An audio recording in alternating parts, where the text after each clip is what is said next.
데26. 먼저 물어봤는데 답을 들어도 마음이 안 풀렸다. 답장이 왔다.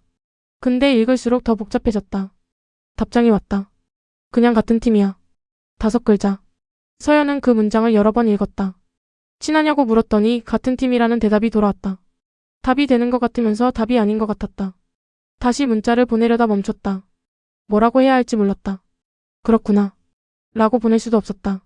아무 말도 하지 않는 게 낫겠다 싶었다. 폰을 내려놨다. 다음날 아침이었다. 3번째 칸. 준혁이 타 있었다. 서연이 올라탔다. 평소처럼 왔어. 라고 했다. 서연이 응. 하고 답했다. 초콜릿은 주고받지 않았다. 그게 전부였다. 지하철이 출발했다. 준혁이 말을 걸려다 멈췄다. 서연이 이어폰을 꽂고 있었다. 처음이었다. 준혁 옆에서 이어폰을 꽂은 건. 준혁은 아무 말도 하지 않았다. 몇 정거장이 지났다. 말이 없었다. 이전의 침묵과는 달랐다. 편안하지 않았다. 흔들리는 지하철 안에서 두 사람은 각자 창밖을 바라봤다. 같은 방향이었다. 강남역이었다. 문이 열렸다. 서연이 내리면서 준혁을 보지 않았다. 준혁이 손을 뻗으려다 멈췄다. 문이 닫혔다. 서연은 플랫폼에서 뒤를 돌아보지 않았다. 퇴근길이었다. 회사 앞 편의점에서 도윤이 나왔다. 서연을 보고 손을 흔들었다. 서연씨. 반가운 얼굴이었다. 서연은 잠깐 놀랐다가 웃었다. 준혁이한테 연락 왔어요? 도윤이 물었다. 서연이 고개를 저었다. 오늘은 좀. 도윤이 잠깐 서연을 봤다. 혹시 하은이 때문에요? 서연은 멈췄다. 걔요, 준혁이한테 관심 있는 건 맞는데. 도윤이 말을 이었다. 준혁이는 아니에요. 제가 알아요. 걔는 서연씨 얘기밖에 안 해요. 서연은 아무 말도 못했다. 제가 괜히 말한 건가? 도윤이 머리를 긁적였다. 서연이 고개를 저었다. 아니에요. 근데 됐어요. 제가 직접 알고 싶어서요. 도윤이 잠깐 웃었다. 그게 맞죠. 헤어지고 나서 서연은 골목을 걸었다. 도윤의 말이 맴돌았다. 준혁이는 아니에요. 서연씨 얘기밖에 안 해요. 그 말이 위로가 됐다. 근데 동시에 더 복잡해졌다. 아직 이어폰을 꽂은 채였다. 음악은 언제부터인가 끊겨 있었다. 집까지 가는 내내 서연은 그냥 걸었다. 준혁에게 먼저 연락해야 할지 기다려야 할지 몰랐다. 그날 밤 준혁에게서 문자가 먼저 왔다. 나 뭐 잘못했어? 데27. 잘못한 게 없는데 미안하다고 했다. 나 뭐 잘못했어? 그 말이 오히려 더 미안하게 만들었다. 폰 화면을 켰다. 나 뭐 잘못했어? 준혁이었다. 서연은 그 문장을 오래 들여다봤다. 잘못한 게 없었다. 하나도. 그게 더 마음을 복잡하게 만들었다. 뭐라고 답해야 할지 몰랐다. 솔직하게 말하자니 창피했다. 아무것도 아니라고 하자니 거짓말이었다. 커서만 깜빡이다가 결국 짧게 썼다. 잘못한 거 없어. 준혁의 답장이 왔다. 그럼 왜? 3글자였다. 물음표도 없는 문장이었다. 따지는 게 아니었다. 그냥 궁금한 거였다. 그게 더 대답하기 어려웠다. 서연이 답장을 쓰다 지우다를 반복했다. 그때 폰이 울렸다. 전화였다. 준혁이었다. 서연은 2번 울리고 나서야 받았다. 문자로는 모르겠어. 준혁이 먼저 말했다. 낮고 조용한 목소리였다. 직접 말해줘. 서연은 잠시 아무 말도 하지 못했다. 처음 듣는 목소리였다. 이렇게 가까운 거리에서. 하은 씨 때문에. 서연이 겨우 말했다. 말하고 나서 눈을 감았다. 이렇게 말해도 되는 건지 몰랐다. 우리가 무슨 사이라고. 근데 이미 나온 말이었다. 준혁은 잠시 조용했다. 그러더니 천천히 말했다. 걔랑 나는 아무것도 아니야. 짧고 단단한 말이었다. 변명이 아니었다. 그냥 사실이었다. 알아. 서연이 말했다. 근데 그냥 그 순간에 마음이 이상했어. 말하고 나서 또 눈을 감았다. 이게 고백인지 뭔지 몰랐다. 그냥 솔직해진 것뿐이었다. 준혁이 한참 말이 없었다. 서연은 심장이 귀에서 들릴 것 같았다. 그러다 준혁이 조용히 말했다. 그런 거 말해줘도 돼. 목소리가 낮았다. 근데 따뜻했다. 다음엔 그냥 말해. 혼자 이상해하지 말고. 준혁이 덧붙였다. 서연은 눈가가 따가워졌다. 왜인지 몰랐다. 그냥 그 말이 오래 기다렸던 말 같았다. 응.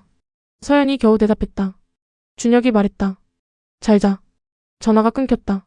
서연은 폰을 내려놓고 한참 천장을 바라봤다. 뭔가 풀린 것 같으면서 동시에 더 커진 것 같았다. 이 감정이 뭔지 이제는 확실히 알 것 같았다. 인정하기 무서웠다. 한번 인정하면 다시 있는 게 두려워질 것 같아서였다. 다음날 아침 준혁이 초콜릿 2개를 들고 3번째 칸에 타 있었다. 아무 일도 없었다는 듯이. 데28. 아무 일도 없었다는 듯이 그게 더 좋았다. 초콜릿 2개. 말없는 사과였고 말없는 위로였다. 세 번째 칸 문이 열렸다. 준혁이 타 있었다. 손에 초콜릿 2개가 들려 있었다. 어젯밤 일은 모르는 척이었다. 아무 일도 없었다는 듯이. 그게 준혁의 방식이었다. 서연이 올라탔다. 준혁이 초콜릿 하나를 건넸다. 말이 없었다. 설명도 사과도 변명도 없었다. 그냥 건넸다. 서연은 그냥 받았다. 이게 화해였다. 지하철이 출발했다. 두 사람은 나란히 섰다. 오늘은 어젯밤 얘기를 꺼내지 않았다. 꺼내지 않아도 됐다. 초콜릿 하나가 그 역할을 다 했다. 요즘 회사는 어때? 준혁이 먼저 물었다. 일상적인 질문이었다. 서연은 그 질문이 좋았다. 특별한 척하지 않아도 되는 그냥 일상 같은 것. 바빠. 프로젝트 있어서. 서연이 답했다. 힘들겠다. 준혁이 말했다. 괜찮아. 익숙해. 서연이 답했다. 짧은 대화였다. 근데 그 짧은 대화 안에 온기가 있었다. 챙긴다는 느낌이었다. 지하철이 커브를 돌았다. 서연이 균형을 잃을 뻔했다. 준혁이 반사적으로 서연의 손목을 잡았다. 짧은 순간이었다. 금방 놓았다. 근데 그 온기가 손목에 남았다. 서연은 정면을 바라봤다. 심장이 빠르게 뛰었다. 아무것도 아닌 순간이었다. 넘어질 뻔했고 잡아줬고 끝났다. 근데 왜인지 그 1초가 오래 기억될 것 같았다. 강남역. 문이 열렸다. 서연이 내리면서 준혁을 봤다. 오늘 저녁엔? 서연이 먼저 물었다. 준혁이 잠깐 놀란 것 같았다. 좋아. 짧게 답했다. 오늘은 서연이 먼저였다. 점심시간에 민지가 왔다. 어제 준혁 씨랑 통화했다며. 서연이 눈을 흘겼다. 도윤 씨가 말했어? 민지가 어깨를 으쓱했다. 걔 입 좀 무거워야 하는데. 그래서. 민지가 진지한 얼굴로 물었다. 이제 고백할 거야? 서연이 젓가락을 내려놨다. 그런 사이가 아니잖아. 민지가 눈을 가늘게 떴다. 이서영 그 사이 아닌 게 몇 개야. 서연은 대답하지 못했다. 민지 말이 맞았다. 매일 아침 지하철 초콜릿 분식집 주말 산책. 이미 충분히 그 사이였다. 이름만 없을 뿐이었다. 저녁에 분식집으로 향하면서 서연은 생각했다. 오늘은 뭔가 말할 수 있을 것 같았다. 아직 어떤 말인지는 몰랐지만 발걸음이 조금 빠른 게 스스로도 느껴졌다. 분식집 앞에 도착했을 때 민준이 서 있었다. 데이 19. 하필 그 순간 준혁이 왔다. 돌아서는 순간 준혁이 보였다. 표정이 굳어 있었다. 골목 입구에서 누군가 서 있었다. 서연은 발이 멈췄다. 민준이었다. 답장도 하지 않았던 전화도 받지 않았던 그 사람이었다. 하필 오늘이었다. 왔네. 민준이 먼저 말했다. 웃고 있었다. 서연은 웃지 않았다. 어떻게 여기를? SNS에 올린 거 봤어. 근처라서. 서연은 속으로 한숨을 쉬었다. 무슨 일이야? 서연이 물었다. 질문이 아니었다. 빨리 끝내고 싶다는 말이었다. 민준이 한 발 다가왔다. 그냥 보고 싶었어. 요즘 어떻게 지내? 잘 지내. 그리고 여기 약속 있어. 서연이 단호하게 말했다. 그럼 같이 기다리면 되잖아. 민준이 웃으면서 말했다. 서연이 더 말하려던 순간이었다. 골목 끝에서 발소리가 들렸다. 서연이 고개를 들었다.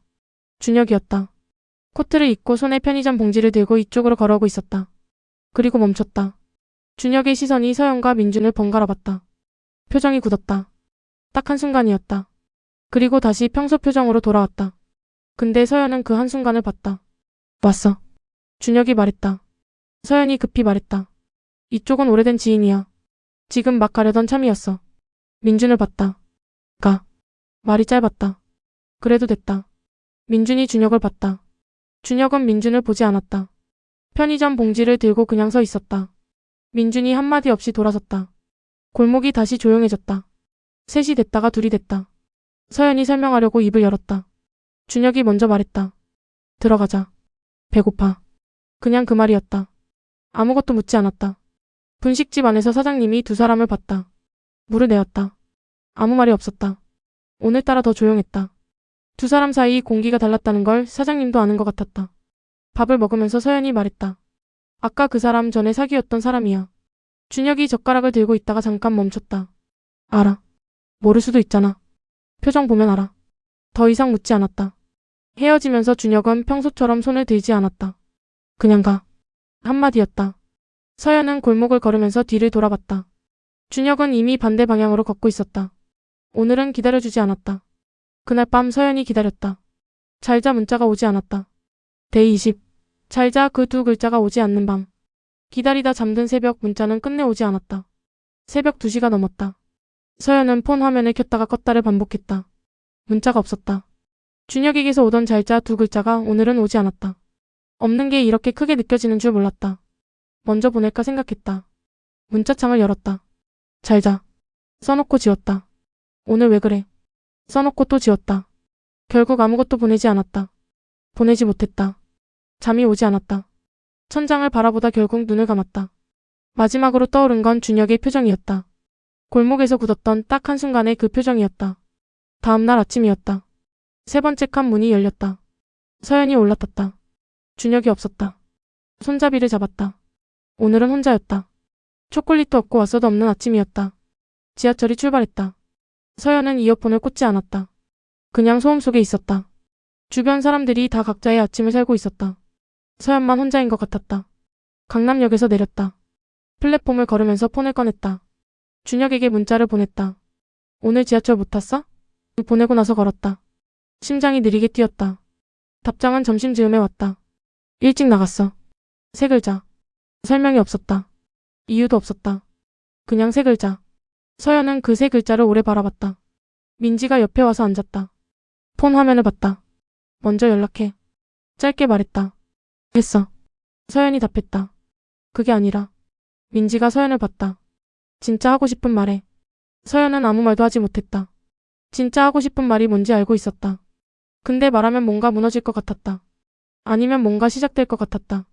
둘 다 무서웠다. 퇴근 후 혼자 분식집으로 갔다. 사장님이 서연을 봤다. 혼자라는 걸 확인하고 물을 한 잔만 내었다. 서연이 떡볶이를 시켰다. 혼자 먹는 떡볶이는 맛이 달랐다. 다 먹고 일어서려는데 사장님이 다가왔다. 말없이 앉더니 조용히 말했다. 그 사람 어제도 왔었어요. 서연이 굳었다. 혼자서. 사장님이 덧붙였다. 그리고 일어나 주방으로 들어갔다. 서연은 한동안 그 자리에 앉아 있었다. 어제 헤어지고 혼자 여기 왔다는 거였다. 아무 말도 없이. 서연은 코트를 집어들었다. 더 이상 기다릴 수 없었다. 서연은 폰을 꺼내 준혁에게 전화를 눌렀다. 처음으로 먼저 거는 전화였다.